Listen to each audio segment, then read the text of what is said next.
Olá, esse é o comentário mensal sobre o mês de maio de 2023 da equipe de gestão da Shore Capital. Revisamos os acontecimentos que nos chamaram a atenção durante o mês. Falamos um pouco sobre os principais fatores de risco que estamos monitorando e eventuais análises ou ofertas que devemos avaliar nas próximas semanas. Cenário internacional. Ao longo do mês de maio, o principal ruído que o mercado veio acompanhando foi o tema do US Debt Ceiling, similar ao teto de gastos aqui do Brasil durante os governos Temer e Bolsonaro. Apesar de ter se tornado um tema amplamente coberto pela mídia, é uma discussão recorrente no legislativo americano, desde sua criação em 1940, e já era esperado que houvesse um consenso após negociações. De fato, chegou-se a um acordo em 27 de maio, e o fato relevante agora é que o Departamento do Tesouro americano deve ampliar as emissões de títulos públicos, o que pode atrair ainda mais capital para o mercado de títulos do governo americano, puxado por uma taxa de juros mais elevada em dólar. A respeito dos juros americanos, seguimos entendendo que o mais provável é que o Fed tenha encerrado o processo de subida dos juros e, similar ao que ocorre no Brasil, mantenha as taxas altas por tempo suficiente para a inflação convergir para a meta. Apesar disso, dados mais fortes no mercado de trabalho ao longo de maio, criação de empregos de 339 mil vagas contra uma expectativa de 195 mil, podem fazer com que algum ajuste ainda ocorra. Parece possível que estejamos realmente caminhando para aquele cenário morno que viemos falando desde o final do ano passado.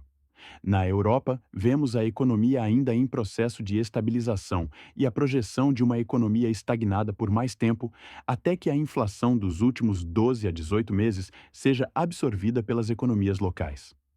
Em particular, vemos o euro com dificuldade em se valorizar, apesar das altas de juros, e a economia do Reino Unido ainda cambaleando tanto com o problema inflacionário quanto aos efeitos da saída da União Europeia.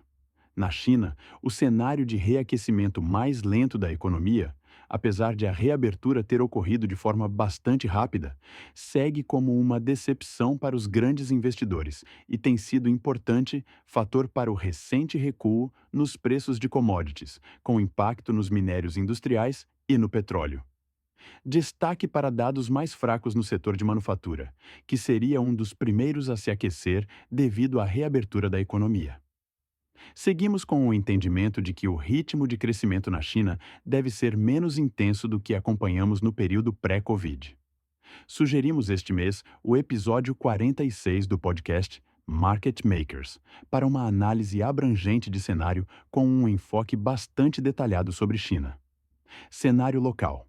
No Brasil, seguimos vendo uma evolução positiva nas expectativas do mercado, principalmente evidenciada pela redução nas curvas de juros de médio prazo e pela retomada dos ativos de risco.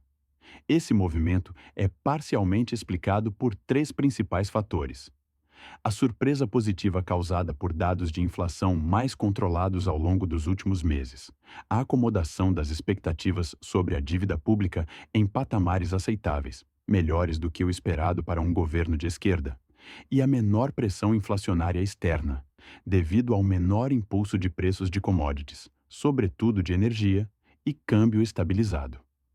A respeito da inflação, cabe ressaltar que havia uma preocupação grande de que a inflação acumulada em 12 meses voltasse a subir agora no meio do ano, devido à saída de dados negativos de inflação ocorridos em 2022 na esteira dos incentivos governamentais no mercado de combustível que ocorreram pouco antes das eleições. Com os dados de inflação realmente vindo em patamares mais contidos no decorrer do mês, houve melhora nesta percepção. Há hoje um consenso de que esta redução de pressão inflacionária deve levar o Banco Central do Brasil, BC, a iniciar o processo de corte de juros na reunião de 1º e 2 de agosto. Do nosso ponto de vista, faz pouca diferença se será em agosto, setembro ou outubro. O fato mais relevante é que o BC deve ser um dos primeiros bancos centrais do mundo a iniciar o processo de corte de juros, novamente na vanguarda do processo, uma vez que também foi o primeiro a subir juros em 2021. Abaixo, consolidamos os dados de inflação mensal e acumulada de 12 meses, bem como a evolução da Selic. Foi um processo longo de ajuste monetário, porém, tem se provado bastante bem-sucedido. No gráfico abaixo, a evolução da inflação acumulada de 12 meses, bem como a meta Selic presente em cada final de mês, eixo principal barra esquerdo, e IPCA do mês fechado, eixo secundário barra direito. Difícil sustentar a argumentação de que a política monetária não tem auxiliado no controle inflacionário, como tem sido tentado por alguns participantes do governo federal.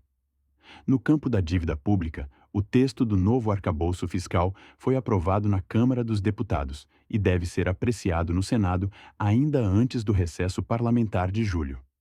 A medida, apesar de longe de ser conservadora, é melhor do que se antecipava, sobretudo devido a aditivos incluídos pelos deputados no sentido de incluir limitadores mais rígidos para os gastos federais.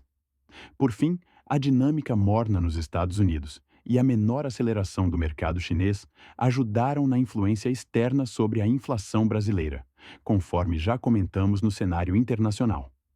Ofertas e ativos em análise. No mercado de renda fixa, vimos forte fechamento das curvas de médio prazo, agora em linha com previsões mais aceleradas de queda de juros no médio prazo. Apesar de uma pequena melhora no mercado de crédito, ainda não temos visto um volume de negociações que facilite o fechamento de spread, o que deve manter bons negócios na compra desse tipo de ativo ao longo dos próximos meses. No mercado de fundos imobiliários, esperamos um incremento de ofertas nos próximos meses, a fim de aproveitar a reação dos ativos de risco e facilitar a incorporação de projetos de alto retorno nos portfólios dos fundos. Seguimos monitorando o mercado internacional como uma das melhores oportunidades de comprar ativos de qualidade ainda em preços descontados, o que deve ser implementado nas carteiras de forma gradual. Ficamos por aqui este mês. Contem com a Shore como porto seguro de seus investimentos. Equipe de gestão Shore Capital.